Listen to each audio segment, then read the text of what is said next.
Je vais vous parler aujourd'hui d'un smartphone extrêmement intéressant. Extrêmement intéressant non pas par le produit en lui-même, qui est pas mal, on est sur un smartphone d'entrée de gamme, mais il n'est pas révolutionnaire, il n'apporte pas des usages complètement dingues, mais il est très intéressant par la stratégie qui est décrite derrière. C'est ce smartphone-là. C'est le Honor 20E, un smartphone qui a été officialisé au mois d'avril 2020 par Honor et qui vient effectivement de sortir et que j'ai juste ici dans la main.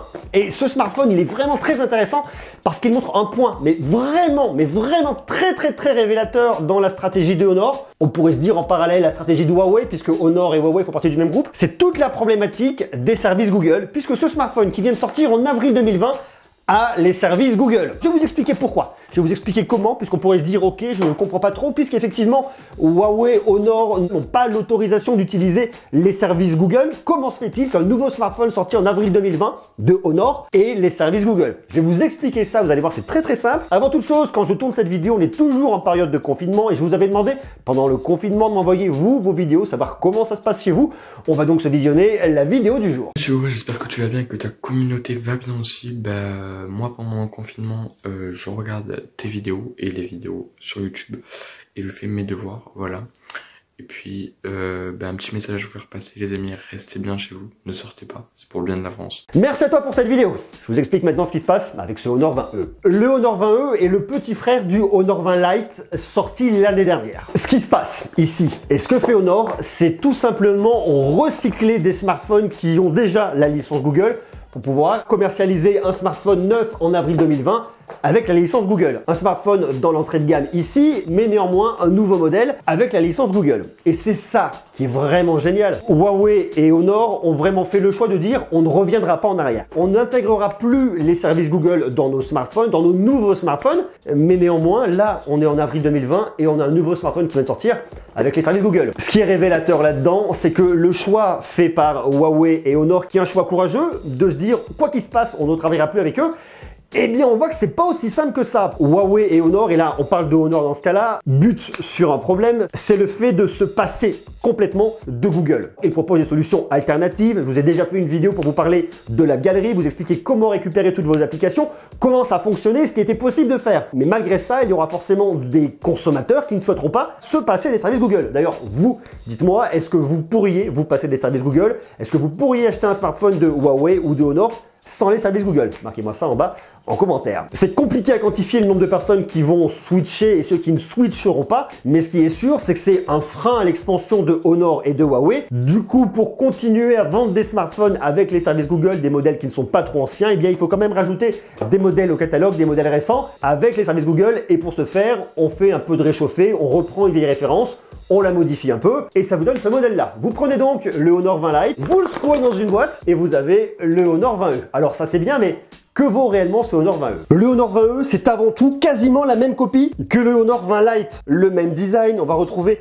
le triple module photo à l'arrière, on va retrouver le capteur d'empreinte digitale ici qui marche très bien, qui déverrouille extrêmement rapidement. On va retrouver un dégradé turquoise bleu qui fonctionne bien, un grand écran, on va retrouver une encoche goutte d'eau sur le dessus, de la charge en micro USB, une prise jack, un smartphone qui était entrée milieu de gamme et qui là clairement est un smartphone d'entrée de gamme. Le Honor 20 Lite, quand il a été présenté, était au tarif de 299 €. Ce smartphone-là, le Honor 20E, est au tarif de 179 € et 90 centimes. On a donc plus de 100 € d'écart au moment où ces smartphones sont lancés. Alors bien évidemment, quand on sort un smartphone avec sensiblement les mêmes specs un an après, on se doute que le prix sera beaucoup plus bas par rapport aux autres produits du marché. Néanmoins, Honor a dû faire d'autres économies pour rogner quand même sur le prix. Et la première économie se fait au niveau de son écran. Sur le Honor 20 Lite, vous aviez une dalle IPS, du LCD. Ici, vous avez toujours du LCD, mais c'est pas de l'IPS. Ici, c'est du LTPS. On a ici exactement la même taille d'écran. C'est une dalle de 6,21 pouces, Full HD+, 2340 par 1080 pixels à 415 pixels par pouce. Ratio 19,5/9, certifié lutter contre la lumière bleue.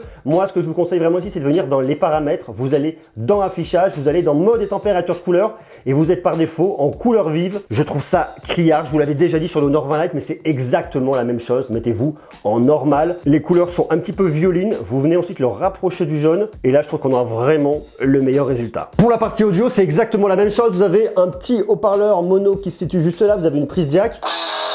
On a un son qui est médium, qui sature très rapidement, et même si vous venez baisser le son, eh bien je trouve que ça sature quand même, la qualité n'est pas extraordinaire. Ce que je vous conseille là-dessus, c'est d'utiliser la prise jack. La qualité va être un peu améliorée, le spectre va s'élargir un petit peu, on restera quand même beaucoup centré sur le médium. On ne va donc pas venir acheter ce smartphone pour l'expérience multimédia, mais si vous voulez un smartphone de 2020 bien fabriqué de chez Honor avec le Play Store, eh bien le Honor 20E fera l'affaire. Côté performance, c'est exactement la même chose. Sur le Honor 20 Lite, vous aviez un Kirin 710. Ici, vous avez un Kirin 710F. Il n'y a pas de différence en termes de performance entre le 710 et le 710F. Par contre, il y a une différence, c'est qu'avant, vous aviez 4 Go de RAM, 128 Go de stockage, extensible jusqu'à 512 grâce à une carte micro SD.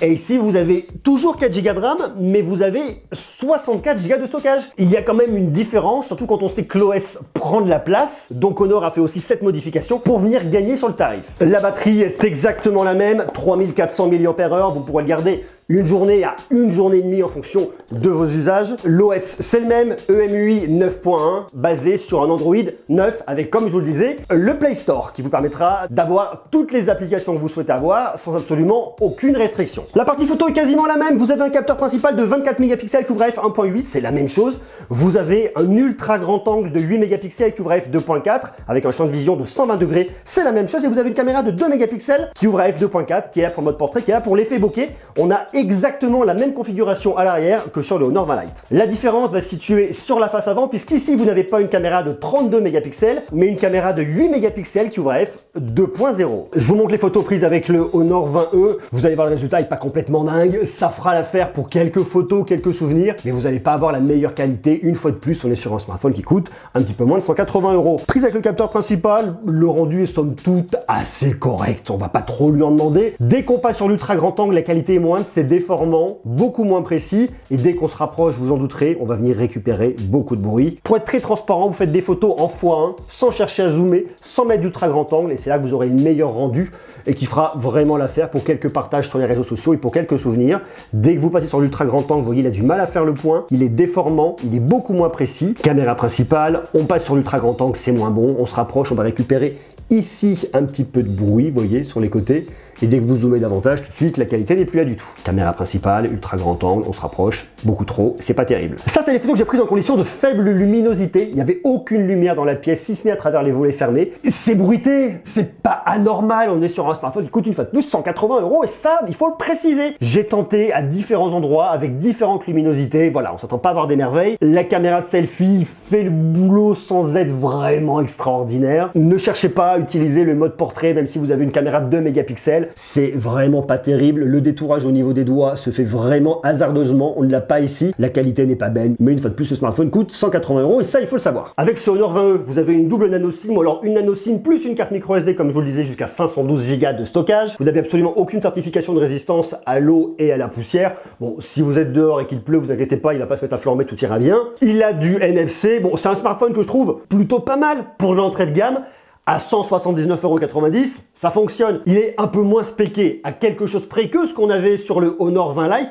Mais surtout, et ce que ça montre, et ce qui est vraiment très intéressant, c'est que malgré la stratégie de Honor Huawei de se dire on s'émancipe complètement de Google, eh bien pour l'instant, ils en ont encore un peu besoin sur certains modèles pour réussir à les vendre sans que le consommateur se pose la question du Play Store ou de l'App Gallery, sans que le consommateur doive se positionner et sans qu'il risque de louper des ventes. Avec ce smartphone-là, ils savent que la question ne se posera donc pas sur le Play Store ou sur l'App Gallery. Et l'App Gallery, je vous le dis, moi je trouve ça intéressant, je trouve ça courageux et ça apporte une autre alternative et la concurrence est toujours bonne pour le consommateur. Donc je trouve ça bien que Huawei ait fait ce choix. Pour l'instant, c'est pas encore complètement parfait, puisqu'il reste encore pas mal d'applications à emmener au catalogue, mais malgré tout, je trouve que Huawei et Honor ont fait un choix intéressant qui à terme ira vraiment dans le sens du consommateur. Voilà ce que je pense aujourd'hui de ce Honor 20E. Si vous voulez un smartphone d'entrée de gamme que vous voulez payer pas trop cher, il est intéressant. Maintenant, ce qui peut aussi être difficile pour lui, c'est de se battre face à des concurrents comme Xiaomi qui ont des modèles très forts à des tarifs vraiment cassés. À vous de me dire, vous maintenant, ce que vous en pensez, comment vous le trouvez? Ce Honor 20E, est-ce que vous pourriez l'acheter? Est-ce que vous avez le Honor 20 Lite? Est-ce que vous l'avez eu?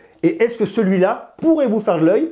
Et qu'est-ce que vous pensez de toute cette histoire, vous, Huawei, Honor, App Gallery, Play Store? Marquez-moi tout ça en bas en commentaire. En tout cas, s'il vous intéresse, eh bien, il y a une promo qui est disponible pour l'instant jusqu'au 11 mai. C'est-à-dire que ça nous laisse très peu de jours entre le moment où je sors la vidéo et le 11 mai. Sur le site de Honor, vous avez un lien dans la description. Vous pouvez l'acheter au tarif de 179,90 € et Honor vous offre des écouteurs Bluetooth qui coûtent quand même quasiment 70 €. Donc ça peut être bien si pour le coup vous voulez des écouteurs, parce que oui, bien évidemment, vous pouvez utiliser des écouteurs Bluetooth sans aucun problème. Ça sera d'ailleurs bien meilleur en termes d'expérience qu'écouter des séries, des films, de la musique au travers du haut-parleur qui globalement n'est pas extraordinaire. À vous de me dire ce que vous en pensez en bas en commentaire. Quant à nous, on se retrouve demain pour continuer à parler de tech. Allez, je vous envoie plein de bisous, plein d'amour et à demain. Ciao, ciao.